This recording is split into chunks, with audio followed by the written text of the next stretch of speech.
Okay, New World guys, oh my gosh. First, welcome back to a very special weekly mutation breakdown episode. I'm Ty James, your mother's favorite online video game tank. But get all that out the way. What the heck is happening over at New World, guys? So, this is a very special episode. This is why. One, last week, this is the first episode since last week's news drop, a bomb on, hey, you guys are all going to be New World refugees. Go find a new MMO. We're shutting down. We're not adding any more content. We're not adding any more support. Servers are closing down in 2026. Kinda. I think New World is just big fat liars. And I'm going to tell you guys why. Because I think I'm going to transition these episodes just from being weekly mutation breakdowns to like weekly New World news that might be beneficial to people that are still playing or people that are like, hey, I thought that game shut down, but they're still doing stuff. Yeah, they're still doing stuff. So let's get into it. First off, our question that we had last week was, hey, since the game's not going to have any more support, any more patches, apparently, are the mutations and the different expeditions in the mutation rotation going to still change and update every Tuesday? Are we going to get 3 new expeditions in that pool that we can farm? Yes, the answer to that is yes. As of today, when you log in, you will see that there are 3 different expeditions in the rotation and a different version of the mutation, which we're going to get into. Just like every other week, we're going to get into that. But this is why this episode is so special and how I think I'm going to transition it from just your standard weekly mutation episode to New World news.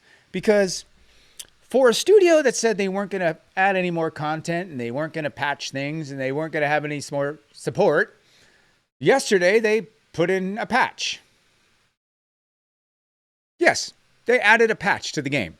One, which they nerfed the crap out of Enchanted Ward, and I'll have to do a whole separate video on that because we just built the best in slot builds. Anyway, yeah, that's a whole nother thing. But here's the other thing. They snuck in on you guys yesterday. You might not have noticed. A lot of people don't even know that they did this. Ready? Let's go here. Let's look at, what is this? What is this, Daggers? Guys, they just added Daggers without saying anything. They just like threw that into the skill mastery portion of your UI. Now, haven't seen a dagger playing, haven't seen anybody with the daggers, haven't seen crafting of daggers. So it was almost kind of like a farewell FU, right? I'm going to date myself here. Have any of you guys seen the movie Half Baked? Right? There's a scene where he's like, F you, you're cool, F you, and I'm out. I'm pretty sure New World just did that.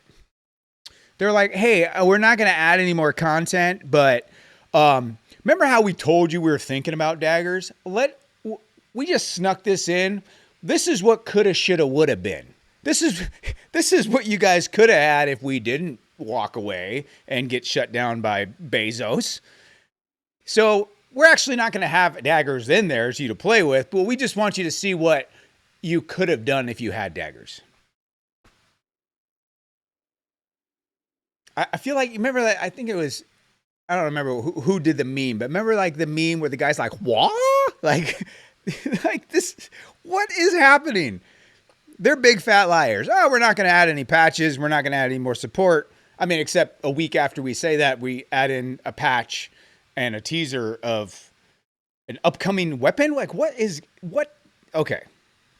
So before we go into the mutations this week, I just want to take a quick second to look at what kind of comes with daggers that we're never going to see.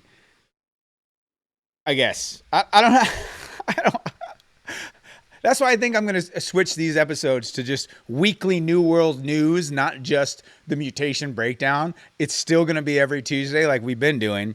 But I feel like maybe like things will come out and be like, hey, I didn't realize they added daggers. They said they weren't going to do it, but they did. Let me hop back in and try these things out. Because I was looking through these skills. Dude, like daggers are so awesome that we don't get to use. They're just so awesomely fun to think it would have been cool to have. Like, ugh. I need to take some blood pressure medicine, I think. I don't know. This game, I swear, the studio, the Amazon in general, I don't know. They get my blood pressure up. Okay. So the main mechanic behind Daggers is based on combo points. If you've ever played a rogue class or a stealth class before, like from WoW or anything like that, you'll be used to the combo-ish type of gameplay using Daggers. So basically, by hitting enemies, you're going to gain combo points for a max combo of 6. And then your Dagger abilities, other than your stealth, are going to get various bonuses by consuming those combo points. So it's just the mechanic of the weapon. You build up combo points. You use those combo points to get an added effect to whichever skill you're using. Okay? So if you, like I said, if you ever played a rogue class before or anything like that, that is combo based, this is going to feel very familiar. But let's take a look at some of these little skills. You got double neck stab. You leap towards your opponent, stab down, aiming for weak spot damage, dealing 160% weapon damage.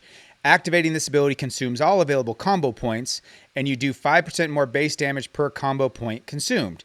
In other words, if you're at a full stack of 6, you're going to do 30% more base damage per combo point. Okay? If you're at that full 6 combo bonus, it also gains 100% crit chance. So if you're, say, at 5 combo points, you'll get a 25% more base damage increase, but you don't get that 100% crit chance. If you wait and use this at 6 combo point, boom, you're getting this 30% base damage increase and 100% crit chance. So cool, great. Frenzied slashes, a flurry of 7 rapid slash attacks alternating between your main and offhand dagger, meaning you're going to be dual wielding. It's just dual wield daggers. Okay. The main hand is going to do 4 hits at 40% weapon damage. The offhand will do 3 hits at 20% weapon damage. And then activating this is going to consume your combo points, and it's going to do 5% more base damage per combo point, just like the other one. So using each combo point is just increasing the amount of base damage, and I believe that's per hand on the main hand and the offhand. Now, if you have 6 points, full combo, your main hand is going to apply Scoundrel's Venom, and it does 5% weapon damage of nature for 6 seconds, max 6 stacks, right? So it's going to be a stackable dot of weapon damage that if you consume all 6 of your combo points, not only are you going to do 30% more base damage, but then you're applying a dot. Okay, super cool. Let's look at thrusting slice. You dash forward. It doesn't say the distance of the dash, but it does say it's a dash. And you slash your opponents as you move by them, dealing 100% weapon damage. This can be repeated if you hit an enemy and have 3 combo points available to consume. So as long as you're at 3 or more, you can basically do a double dash. Okay? Which means if theory crafting is in play here, if you're at 6 combo points, you can basically get 3 dashes. Possibly 4 if you hit it with that 4th one. I don't know. It seems pretty OP. The ultimate on this one is Venomous Rascal. Critical hits apply a stack of Scoundrel's Venom that deals 5% weapon damage per second for 6 seconds, max 6 stacks. Heal 2.5% of your base health when hitting an enemy with an attack that would apply Scoundrel's Venom.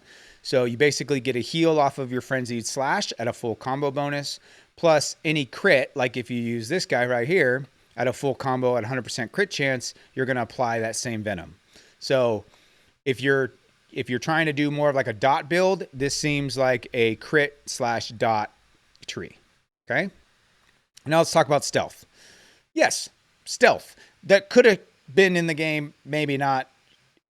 Maybe it is, but we don't know. I don't know. Damn it, New World. All right. So enter a state of stealth that makes it harder for enemies to see you. It does not say you become completely invisible. It says it makes it harder for them to see you. So in my opinion, I take that as you're going to have somewhat of like a translucent silhouette. Okay.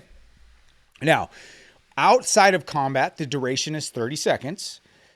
If inside combat, you get 6 seconds. Now, movement speed while stealth is active is based on your equip load. That's right. You can have a heavy equip load dagger build where you're still utilizing stealth. You just move at a different speed. Now, in combat, though, your combat stealth move speed is slower for all equip loads. So whether you're light, medium, or heavy, if you're in combat and you use the stealth ability, you will still be slowed down at the same rate. Then attacking enemies from stealth applies surprise status to your targets, and upgrades to this ability gives you bonuses when attacking surprise targets. I'm not going to go through all the different, upgrades to these, but I just want to give you some of the basic idea that, and the only reason why I'm not going to go super in depth into the skill tree is because we don't have daggers. Like, it doesn't do us any good. But I don't know. I keep getting back into that point because it's still annoying the crap out of me. All right, next up we have Ambush. It's a low double slash that does 150% weapon damage and roots your target if you hit from behind or from stealth. Now, theoretically, because you have a main hand and offhand dagger, it doesn't say that the double slash is 150% weapon damage per weapon, or if it's just a flat 150% weapon damage of the combination of the two. It doesn't say. But there's no way to figure it out because we don't have daggers. Anyways, so activating this ability consumes all available combo points, and you do 5% more base damage per combo point, just like the other ones. But if you're at a full combo, 6 combo points, it doesn't matter if you're hitting them from behind or stealth, you still apply a root. So I feel like utilizing your combo points for the other skills would be better, and just utilizing your backstab or your stealth would be better with Ambush, because I feel like you miss out on a lot of burst by using this for a root instead of using your other skills for those combo points. But like I said, can't test it, but that's just theory crafting. Next up is Crippling Sling. You throw a dagger, kind of like a hatchet, that deals 150% weapon damage, and it applies slow if you hit from stealth or hit from behind. And it can be repeated if you have 3 combo points available, just kind of like the Thrusting Slice.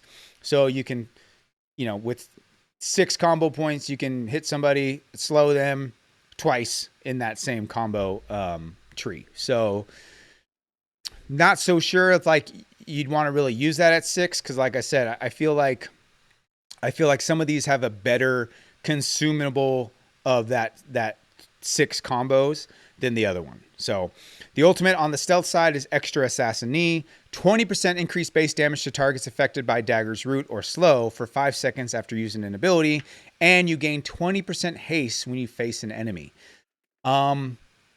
Yeah, that would also include increasing your haste and speed while stealth if you're facing an enemy. Like, that seems super fun and super OP. And obviously, yes, you guys know that one of my specialties is tank, but the other class I love playing in most other MMOs is a stealth assassin class. So that's why I'm so just this whole we'll just throw that in there just to tease you guys. Come on, New World. What are you guys doing over there? So I don't know. Take it for what you will. The like I said, I haven't seen daggers yet, but I maybe they're gonna sneak it in the next couple days and just have a dagger on the ground, and you'll be like, "Hey, look what I found." I don't know. I'll keep you guys updated. I'll definitely talk about it in next week's episode if they end up adding actual farmable daggers or actual daggers in the game. I don't know. We'll see. If they don't, then that is definitely a big final FU to the community of hey, look what you could have had, but you didn't. All right. Let's get into the weekly mutated expeditions. That's why most of you guys even clicked on the video to begin with. The 3 this week, the Ennead, Empyrean Forge, and Glacial Tarn. It's back, right? So, sweet. Let's look at what the mutations are. Let's start from M1. Eternal, so it's going to be Creeping on Death. They cast a spell granting other enemies in the area Void and Power, increases their Void damage by 50%. Because it's Eternal, you're going to want to really leverage your Void absorption and Void resistance. Oblivion, enemies apply Leech on hit, dealing 20% base void damage and healing for 90% damage dealt over time. Paranoid, they apply building stacks of paranoia when hit. At 4 stacks, they cause a void burst to appear at your location, dealing 40% void damage in a small area. And then Abyssal, they deal 50% of all damage as void damage. The types of perks that are going to be coming from all 3 of these mutated expeditions is Abyssal Attunement for your weapons and Abyssal Conditioning for your armor. Let's look at the M2 version. It's going to have the same eternal perks, just scaling in damage and scaling in the version because it'll be M2. Then it's also, on top of that, it's also going to have Indomitable. So enemies are going to have the following buffs. Vampiric 2 or Vampiric. Vampirism. So Vampiric. It still doesn't sound right. Anyways, enemies heal for 20/40% of damage done. And enemies cast a shield that blocks player projectiles. So once again, melee DPS is going to be much better for M2s and above because there's no projectiles if you're melee. So that's one way you can deal with it. The other way is to help with their vampirism is use disease. So have somebody in your party kind of as a disease bot, and that'll keep that their self heal at bay. Okay. M3, same thing, scaling damage of Eternal, scaling buffs for Indomitable, and then they also get censored. These mutations are very similar to what they had in the last 2 weeks, so these shouldn't be much different if you've been doing the M3s prior. So let's see what it is. You get the following debuffs. Blowback Void. Using abilities depletes a global affliction. When the affliction is depleted, a zone is cast on all players, which silences them in the area. After it expires, the zone detonates, dealing 65% max health void damage to players in the radius. Remember, this can't be cleansed. This is a tank nightmare because we have a massive health pool, and this thing is going to detonate doing 65% max health. Not like 65% weapon damage, not 65% of void damage. This is max health. So whatever your health pool is, that like 65% of it is going to explode, right? So having that void absorption and void mitigation is definitely going to help reduce this total amount of damage. But staying in that zone is really going to jack you up. So you're generally, how I've shown people how to deal with something like this is if you have a full melee DPS, is have your full melee DPS units stacked up on each other behind the boss. You're in the front. When that zone happens, everybody moves out. You're going to pull the boss to you. As you pull the boss to you, once that thing detonates, then the DPS is all run back in. That way, everybody's outside of the bubble. Kind of treat it like when Typhon has the spikes come up underneath your feet. You just kind of move out the way so it doesn't hit everybody. Okay?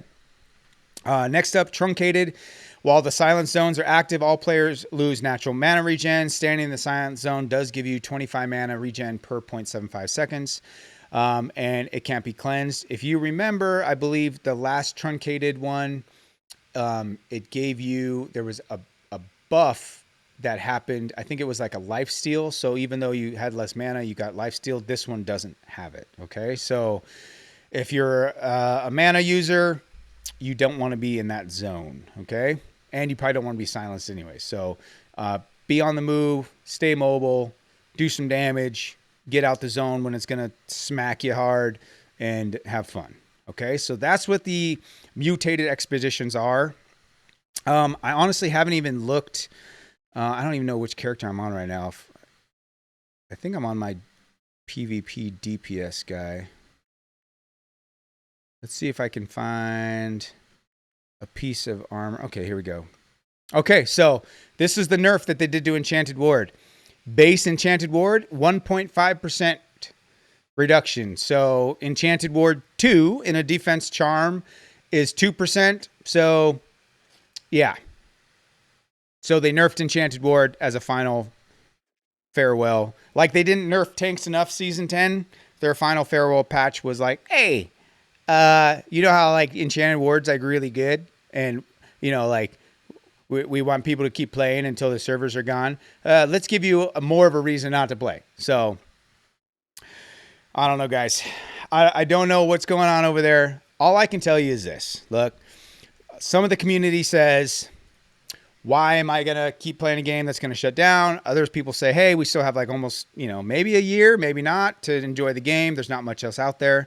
I'm going to release a video of 10 MMOs that are either currently playable or coming up that might scratch that New World itch for you. And I should be releasing that today. But I can tell you this. Video games are meant to be fun. If you're having fun still playing New World, keep having fun playing New World. Who cares what other people think? If you have fun playing another game, have fun playing that, right? I will do my best to keep you guys up to date on all the New World stuff, plus all the other MMO stuff. So if you haven't subscribed already, it's free to hit that subscription button, hit that like button so we can get these videos and stuff out to more of the community, give them a heads up what's going on with New World. But I really appreciate all the support and all the love you guys have done, all the videos. I'm not going anywhere. New World is still kind of here-ish, like obviously finding groups is harder because there's like, 6% of what the player base was a week ago. It's about 6% of that now. So yeah, server merges. US East server had a server merge. Valhalla merged with, I forgot what the other one's name was, Hudson Land maybe. Looks like Eldorado still just has Eldorado. So I don't know.